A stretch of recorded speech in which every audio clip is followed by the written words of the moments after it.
കേരള പഴനിയിൽ നിന്നും മടങ്ങുമ്പോൾ വഴിയിലൊരു കിടിലൻ സർപ്രൈസ്. ഹലോ, സ്വാഗതം. മുൻപത്തെ വീഡിയോയിൽ നമ്മൾ പോയത് കേരള പഴനി ക്ഷേത്രത്തിലേക്കായിരുന്നു.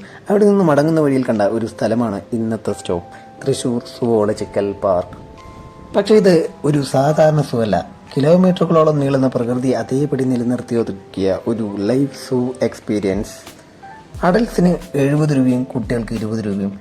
ഇത്രയും ദൂരം നടക്കാൻ പറ്റില്ലല്ലോ എന്നാണ് ചിന്തിച്ചത്. അതിനും സൊല്യൂഷനുണ്ട്. അകത്തോടുന്ന KSRTC ബസ്. വെറും 30 രൂപ കൊടുത്താൽ പാർക്കിനുള്ളിലൂടെ സുഖമായി യാത്ര ചെയ്യാം. വഴിയിലുടനീളം പലതരം പക്ഷികൾ, മാനുകൾ, കാട്ടുപോത്ത്, മുതല, ഹിപ്പോപ്പൊട്ടാമസ്, പുലി, കടുവ. ഓരോ ഭാഗത്തും ഓരോ പുതിയ കാഴ്ച. പക്ഷേ ഈ പാർക്കിലെ ഏറ്റവും രസകരമായ കാര്യമറിയാമോ?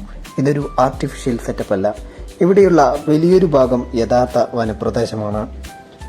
അതുകൊണ്ട് തന്നെ ചില അതിർത്തികൾ കടക്കാൻ സന്ദർശകർക്ക് അനുവാദമില്ല. കാരണം ആ വനത്തിനുള്ളിൽ ശരിക്കും ജീവിക്കുന്ന കാട്ടുമൃഗങ്ങളുണ്ട്.